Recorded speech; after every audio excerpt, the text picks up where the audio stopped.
Hello, good lunchtime, everybody, or good afternoon, good morning, depending on where you are in the world. Welcome to What Can I Do with My Degree? Diversification Ideas for Translators. I'm just going to give it a couple of minutes before I properly start the session to allow everyone to join.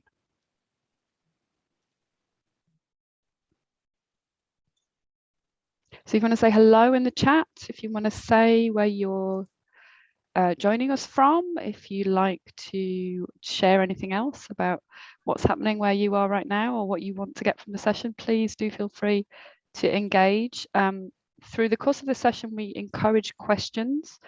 If you can use the question and answer function for the questions, that would be much appreciated, because it's much easier for us to process them and for us to not miss things. If there are questions in the chat, I will do my best to try and answer them. We've got a hello from Bristol, Czech Republic, lots of people from London. I'm in London, Stockholm, got someone from Spain. This is wonderful that people are from all over the world. I'm going to give it a couple more minutes. You can see the participant numbers going up.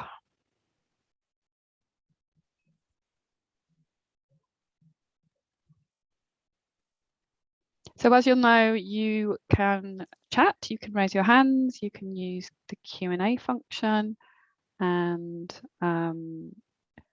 otherwise engage with us in those ways, and we very much like you to.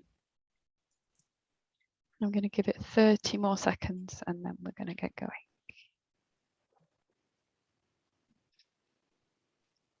It's really nice to see all those people from all over the world.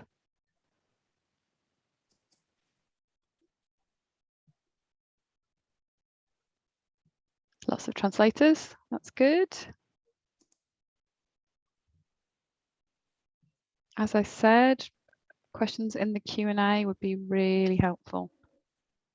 We're going to have lots of time for questions. We had a raised hand. Is that you just practicing? That's okay. I'm going to ask you to raise your hands in my next session, but we're not going to use raised hands in this section. So if you have anything to say, please put it in the chat. Okay, so my name is Lindsay Bywood. I'm a white middle-aged woman with short, very red hair.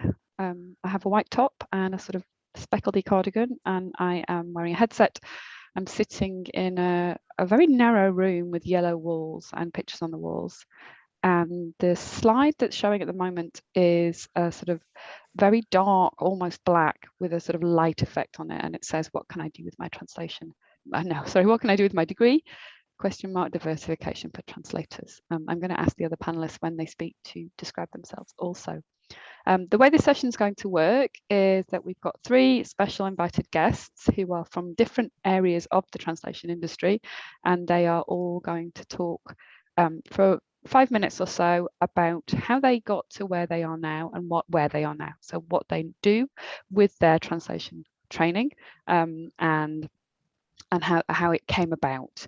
And then the rest of the session will be for questions. So we usually have lots of questions, people wanting to ask specific questions of the panelists and of me and of everybody. So please do feel free to ask away. The 45 minutes will fly by. So introducing my panelists very briefly, and get onto my next slide. Here we are. So you can see that we've got as I said, representation from the whole, all corners of the translation industry. I should have mentioned that I am from the University of Westminster, and where we run translation and interpreting courses. So enough about me. I am going to move on and ask, I'm going to kill the slide because I think it's probably better for you to see the speakers in a bit larger. I'm going to move on and ask, first of all, Niku to tell us about his career as a freelance translator, editor, and other things. Over to you, Nick. Thanks very much, Lindsay. Delighted to be able to speak at this event today, and thank you very much for everyone for attending. Just a brief description of myself. My name is Niku. I'm a 30-year-old man with glasses and a beard, and I'm wearing a grey top today, and the background is blurred. on my screen. I've got a headset on as well, and I've got a mic in front of me. So my path began when I did a BA in French and Spanish at UCL. And I knew that I wanted to get into working with languages professionally, but I wasn't quite sure where to go with it. And I researched and realized I wanted to become a translator. So I did an MA in specialized and technical translation at the University of Westminster. And when I completed that, I went straight to being freelance. And I now translate from French, Spanish, and Greek into English, working mainly with medical texts and sports texts. And I also do quite a few other things as well. So I also do monolingual editing of magazine content, which is something called sub-editing, when I edit headlines, come up with headlines, edit articles for publication, and work with desktop publishing software. I also lecture at the University of Westminster, teaching cat tools and quality assurance alongside Lindsay. And I also tutor French and Spanish to students of all ages. So the key thing I want you all to take away from my part of today's talk and session is that I think it's very, very important to think about diversification when you decide, or if you decide to become a professional translator. In my case, as a translator, I've diversified both in terms of the languages and in terms of my specializations. But then I've also supplemented that by using the same kind of skills that I use for translation in terms of research and attention to detail in the editing work that I do. And because that's monolingual, i.e. only working with English, which is my native language, that's given me another income stream. And it means that if I have a week when the translation work is particularly slow, for example, I've got editing to kind of pick up the slack. And the same thing applies to my tutoring and also the lecturing that I do at Westminster University. So in my case, my week can be, it changes every single time. But this week, for example, I had a couple of days translating medical content, including some sports content. I actually work with Michael, who's here today, on a lot of the sports content that I do. On Thursday, I was teaching at Westminster.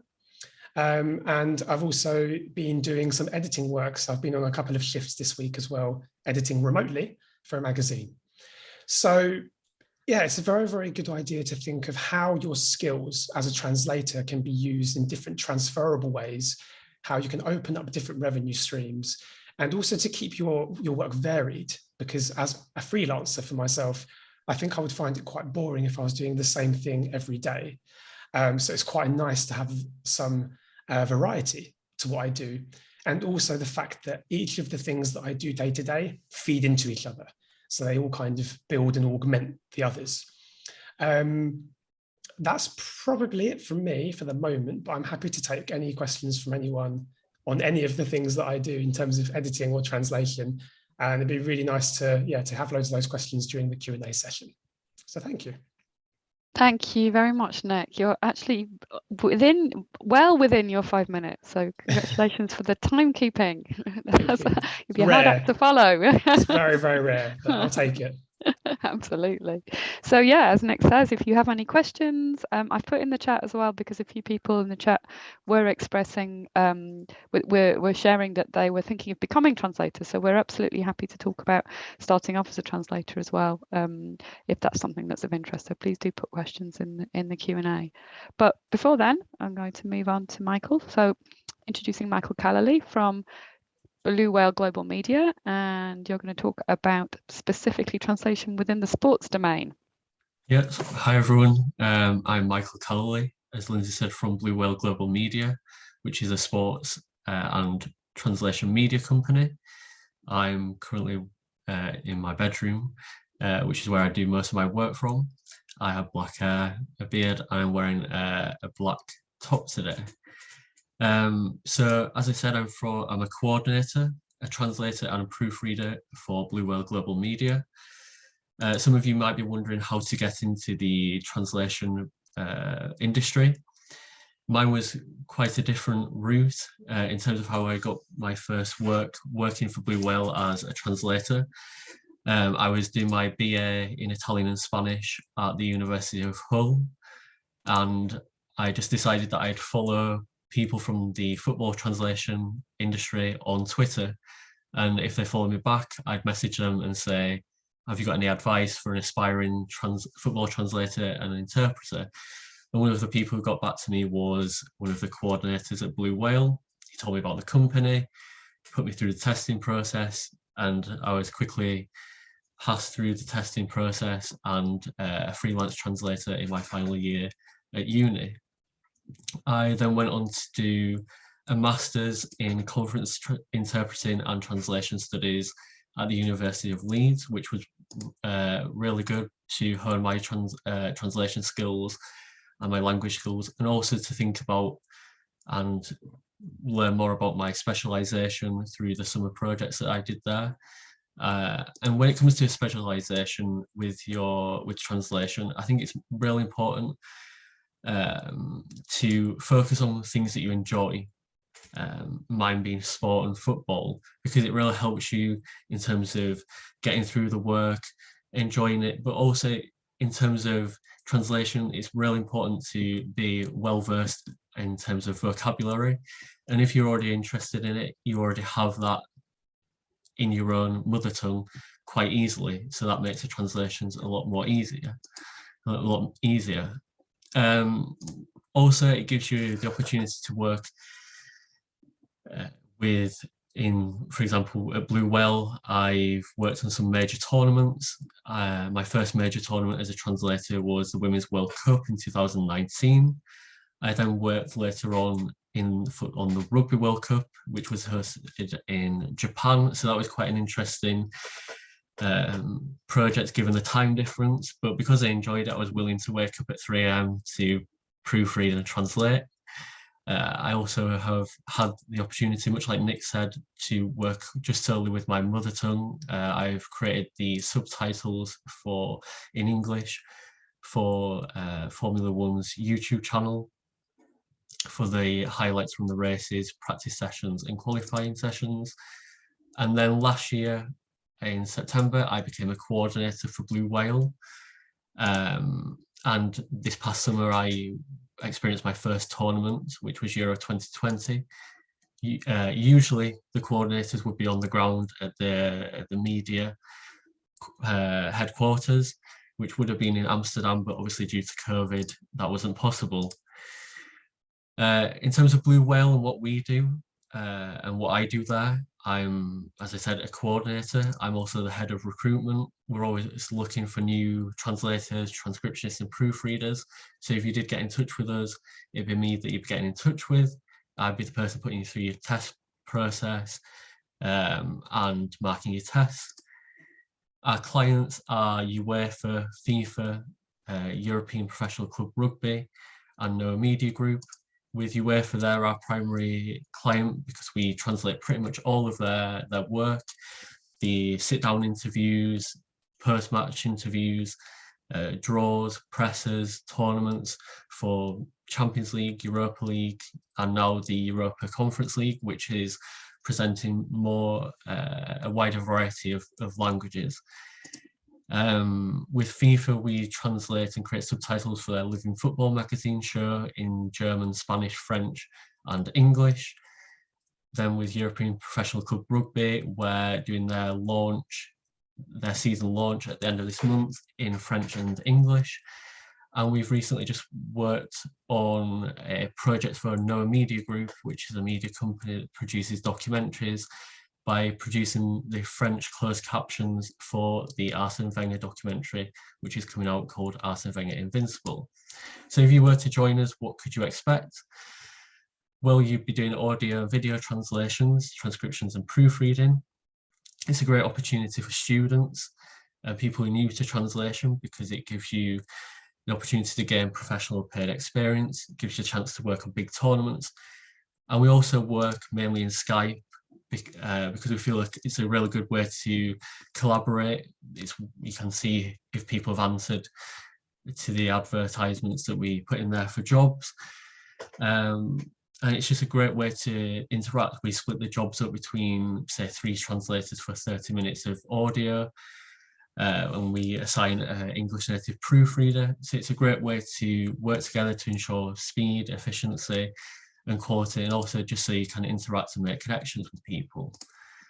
So if you do want to get in touch with us, I'll leave the email address in the chat. It's recruitment@bluewhaleglobalmedia.com. You'll then go through the testing process.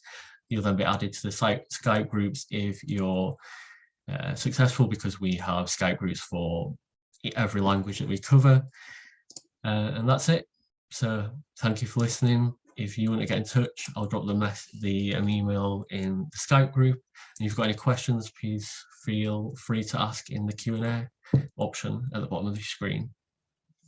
Lovely. Thank you very much, Michael. That's exactly what the doctor ordered. So keep those questions coming. I can see questions coming in, so keep them coming.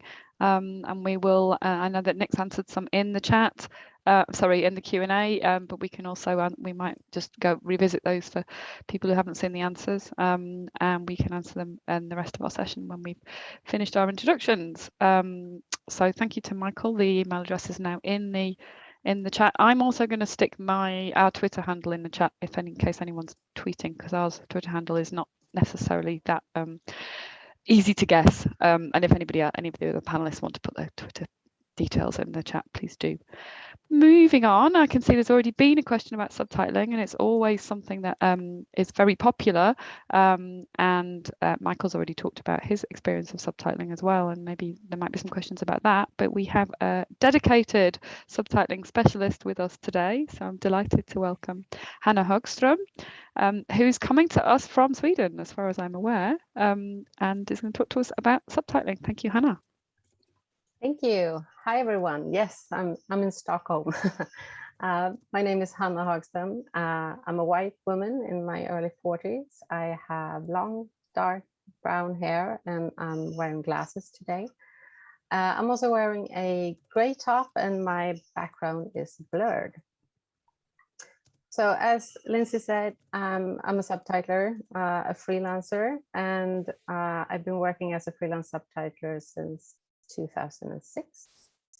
I left the university where I studied languages like Swedish, English, German, and translation. However, I didn't study audiovisual translation or subtitling, but rather non-literary translation. Still, I got a freelance position at a subtitling company in Stockholm, where I also got training in subtitling. So I worked for them for several years, 7 or 8 years, I think. And then I moved on and left for a bigger company. And I did that because I wanted to try new things, basically. I wanted to learn new types of subtitling, and I also wanted to work with different content. The bigger companies usually means more channels to work for. And at that time, I translated from English into Swedish, and I also did same language subtitling, that is, for my part, doing Swedish subtitles to Swedish programs, basically. And after a few months with this new company, I got training in audio description, and I started working as an audio describer as well.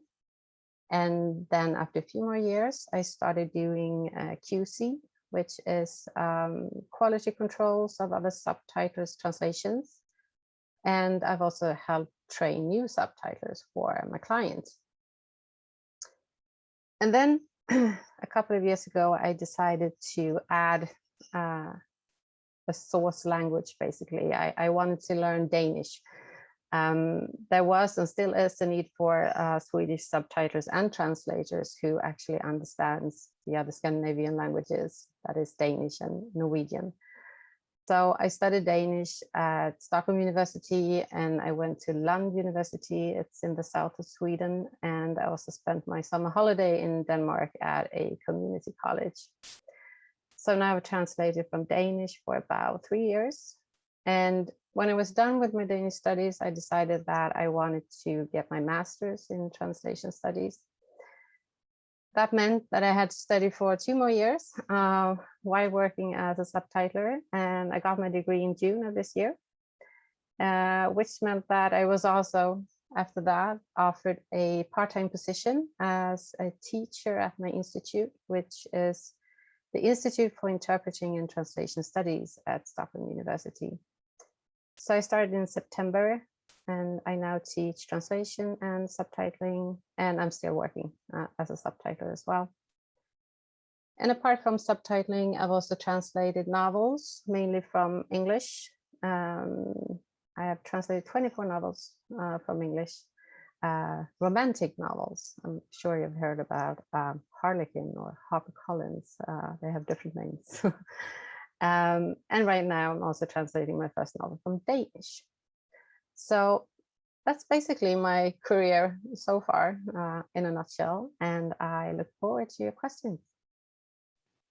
Thank you very much, Hannah. We actually have already a question about audio description. So the question was, is it a viable option for diversification? I think you've already answered that one, but maybe you can say a little bit more about training and job opportunities for people who are interested in audio description. I think it's an excellent idea to work as a subtitler and audio describer, because they tend to go together in some way. As far as training is concerned, I mean, I got my training in-house. We have a few courses, I think, in Sweden. I think you have more in Britain than we do, actually. But I think it's a great way to combine subtitling with other types of audiovisual translation. And for my part, I really, really enjoy it. I think it's a lot of fun to do audio description. Thank you. Yeah, we do. We have quite a lot of courses here in Britain, but the thing that might be interesting for our international audiences, there are also some MOOCs on audio description. And there's one that's just been created, which is a co-production between Royal Holloway College, University of London, and a company called Vocalize, and I can't remember who else. But if you sort of Google it, you should be able to find it. There's also some online courses that are run by UCL, I think. Michael, apparently people can't see the email that you put in the chat. I'm not quite sure why. Should be able to. I've just answered it as well in the thank Q&A you. as well. Perfect. I've just worked out why, and also the same applies to the thing that I put in the chat.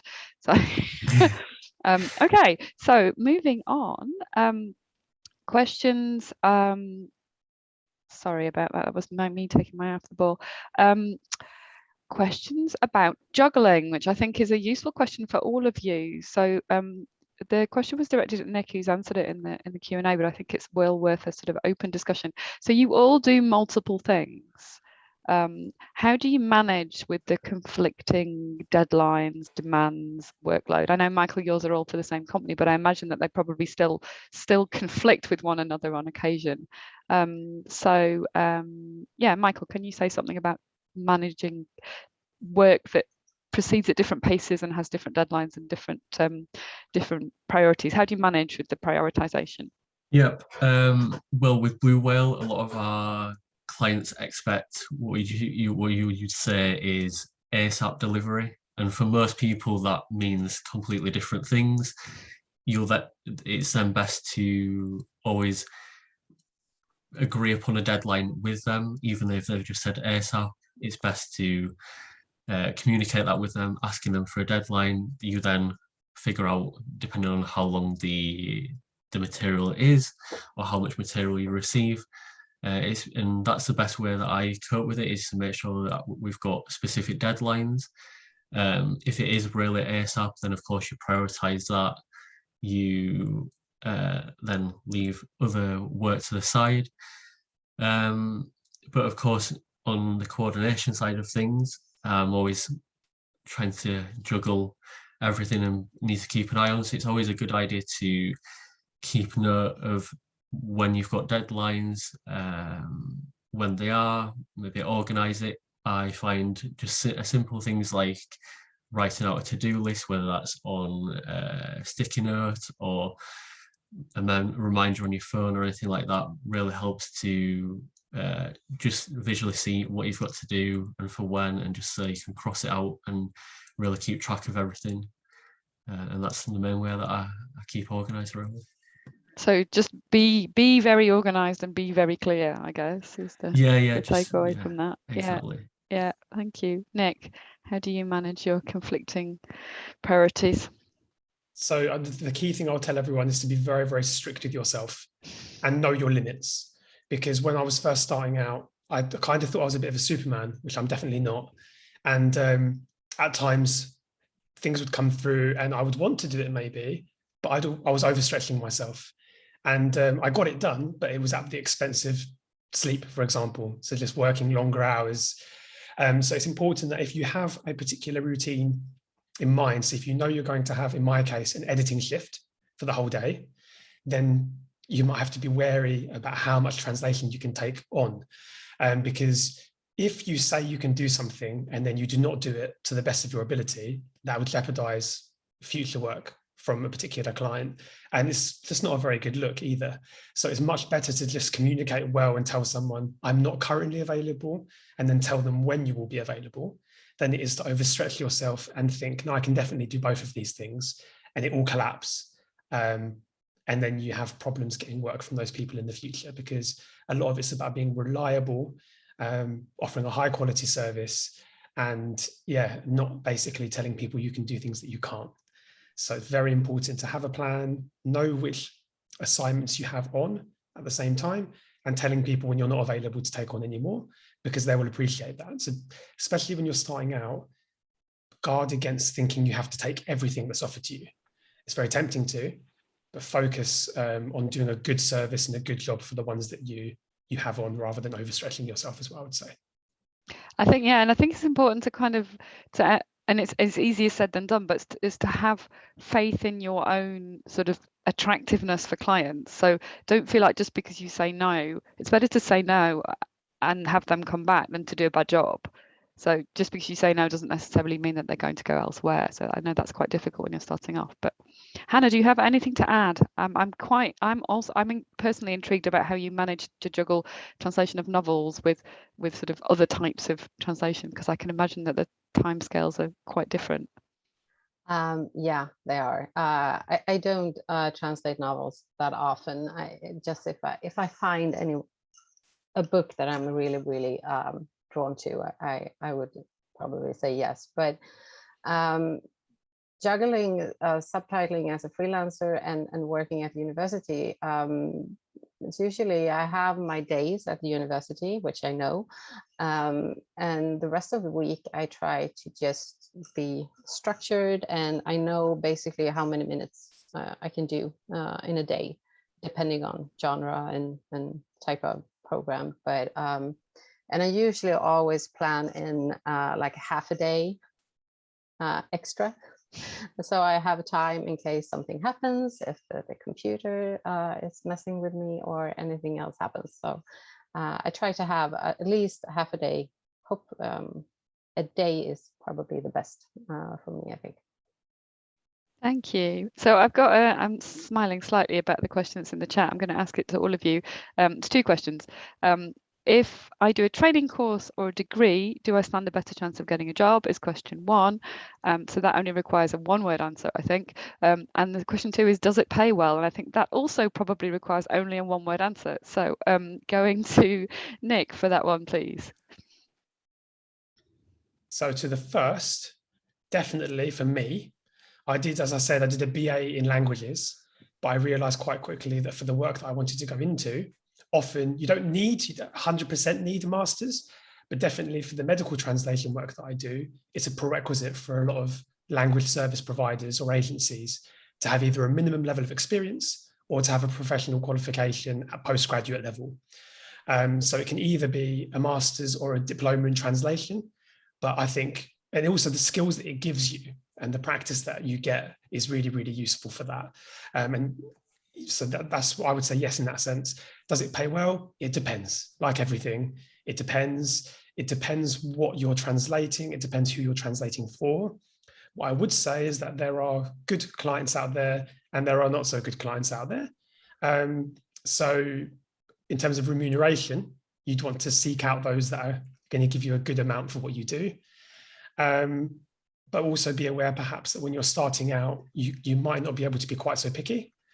So you could maybe work for certain agencies that you might not want to work with long term, but use it as a way of getting more experience and then seeking out the agencies you really want to work with as you've got some experience behind you.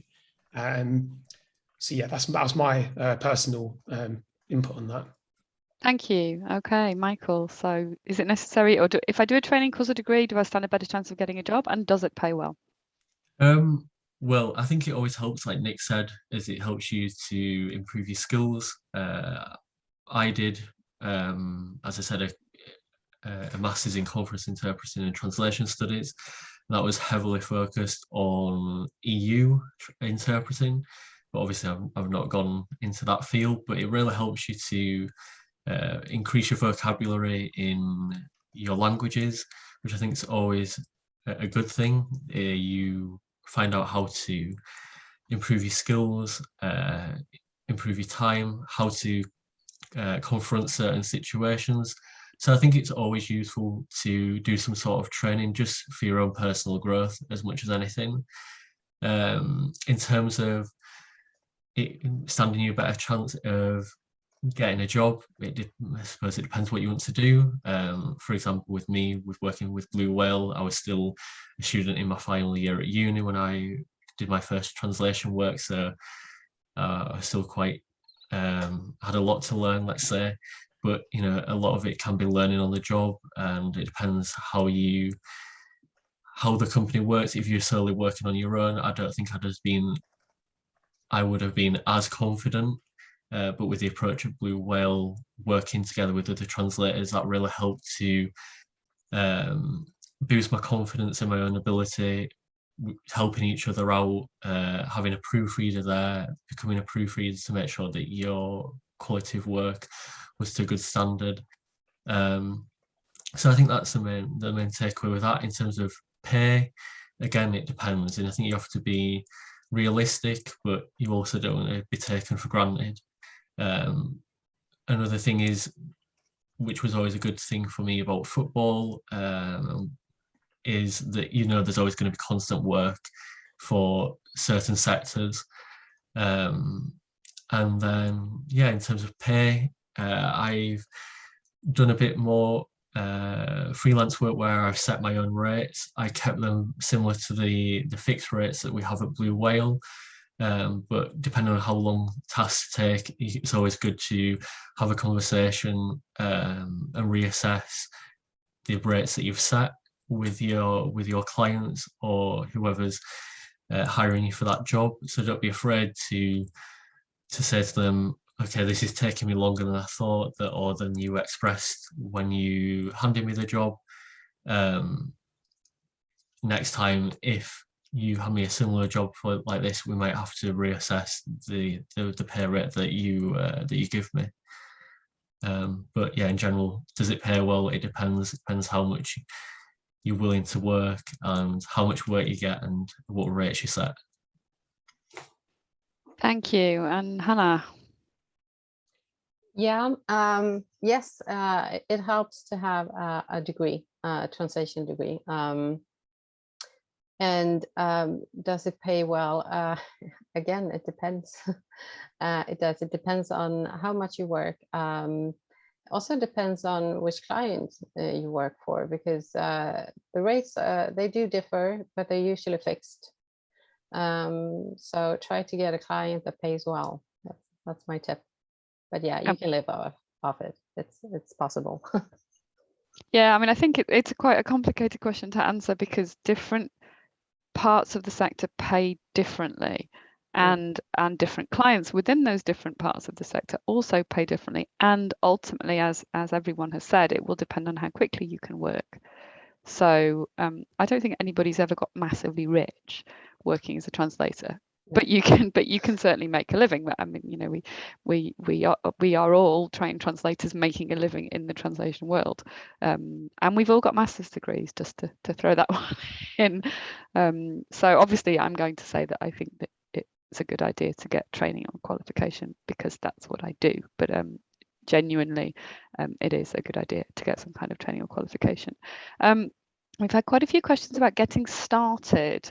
Does anyone have any tips about getting clients? I liked Michael's idea of the Twitter one. Hannah, do you have tips on getting clients? Well, my tip would be to contact subtitling companies if you're interested in that. Even if they're not actively recruiting, they're always interested in new subtitlers. So you can usually contact them via their webpage, and they usually get back to you if they have anything for you. And if they're interested, they will give you some kind of test, and then they will offer you in-house training, and then you're good to go. That would be my tip. Thank you. Nick, do you have any tips on getting clients? Yeah, I would say there's a couple of things. I'd say you need to have a kind of normally like a three-pronged approach, basically. So you need to be present to people like you who are fellow translators. So I do that by being on Twitter. You have to be visible to potential clients, which I do on LinkedIn, but many people do on a website. And you have to be present in real life when COVID wasn't about. And so for me, when I was starting out, it was the most useful thing, which I think I've said in the Q&A as well, is seeing people and meeting people and talking to people, because you live longer in the memory of people and you get a better impression across in person than you do on email or through text. Because certain agencies or certain fellow translators even, they'll receive a lot of correspondence through email and through text. So being able to talk to someone directly and express yourself, people will remember you. If you say, for example, you work in a particular field, when that freelancer is given a task they can't do, or for example, if they do English into French, but someone offers them a French to English document in the same field, they'll be more willing to think, oh, I remember meeting Nick at that event. I'll see if he's able to do this for me. So I think there's a lot to be said for that at the beginning when you haven't got too much experience to talk about or to show on a website or LinkedIn. There's a lot to be said for getting a good impression across to people who might be able to refer work to you. So that's a way of getting your foot through the door, and it definitely worked for me when I was starting out. Thank you. There's a few questions in the chat that are quite specific, and I'd just like to encourage people in the last sort of 10 minutes to put them in the Q&A so that they can be specifically answered by one of the panel rather than taking up time in the whole panel. So questions about how many minutes of subtitling, or how long does transcription take? What was the other question? There was anything that's sort of very specific. How long do you need for translation?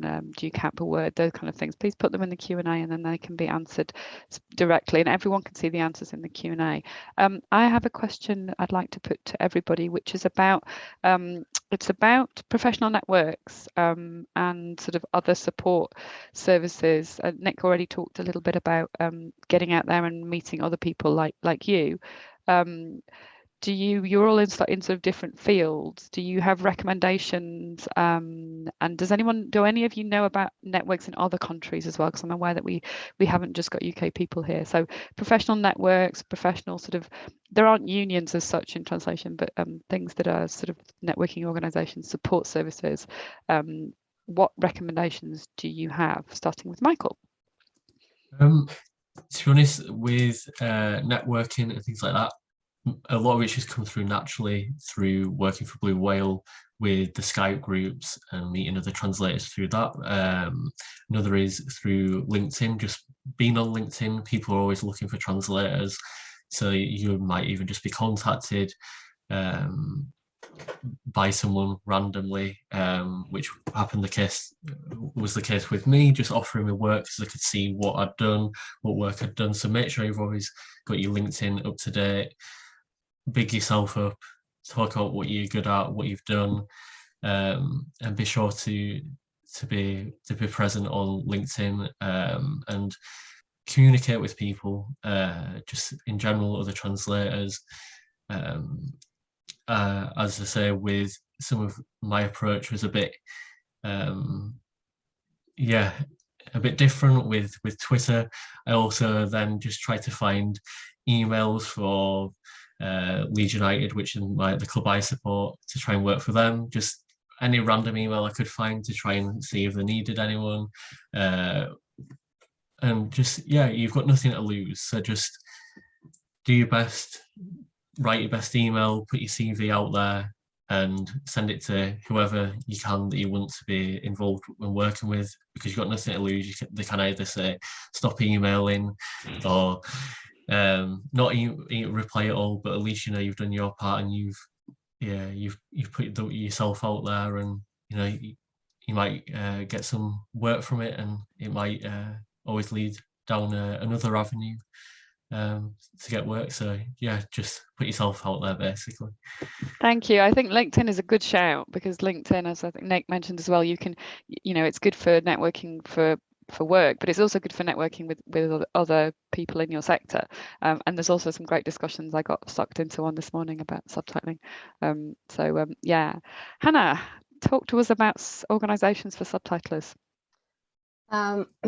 Yeah, I'm not really familiar with Britain, but we do have in Sweden, we have a subtitlers union.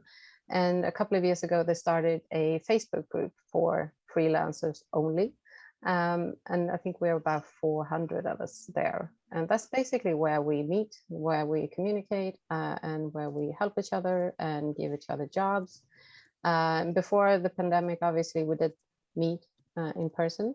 Hopefully we will do that again eventually, but that's basically how we communicate, through Facebook. Yeah, that's a good shout. I do know about the UK. So the Subtitlers Association in the UK is called Subtle, SUBTLE. Has a really good website. You can go and have a look. It's also worth looking at the Audiovisual Translators of Europe, AVTE, AVTE. Website, because they do a lot of campaigning and they have a lot of really useful resources. And then also on top of that, there's the European Association for Studies in Screen Translation, which is more researchers, but there's lots and lots of resources as well on their website. There's lots of really good input coming in the chat. Thank you very, very much. I'm starting to talk a bit faster now. Professional associations, Nick, please. So there are professional associations, as in the big ones. In England, I can only really speak of. So have the ITI, for example. You have the Chartered Institute of Linguists, which is more generally about languages. But what I would probably tell people who are starting out to focus on even more are the subgroups of some of those big organizations, or groups. So one that was really useful for me was the Institute of Translation and Interpreting, so ITI's Medical and Pharmaceutical Network. So that's been invaluable to me as a medical translator, and signing up to that has meant that I get access to a forum with much more experienced medical translators than myself, talking about different terms and the way they approached it. There are subject-specific events that are held, which means that you get more knowledge of the field that you're working in. And beyond that, I'm also on the committee of the London Regional Group of the ITI. And when I was starting out, that was really, really useful for meeting other translators and being engaged in the industry. So I would say, don't necessarily just focus on the bigger organizations, also look at the smaller subject-specific or region-specific groups that you could get involved in, because you'll meet people that can refer you work, but also you'll just know other people that you could refer work to, for example, in future. So yeah, the Medical and Pharmaceutical Network was very good. There are ones on loads of different fields: travel and tourism, finance, legal. So it's just something worth investigating. So regional or subject network groups of the ITI is one that I would look into.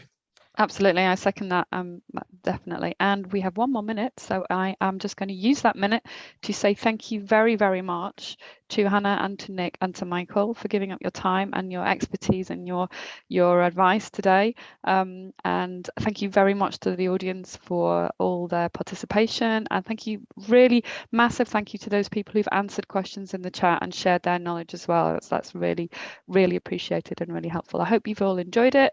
I hope to see some of you in some other sessions over the next 3 days, and wishing those of you who are not coming back a lovely Friday and a lovely weekend.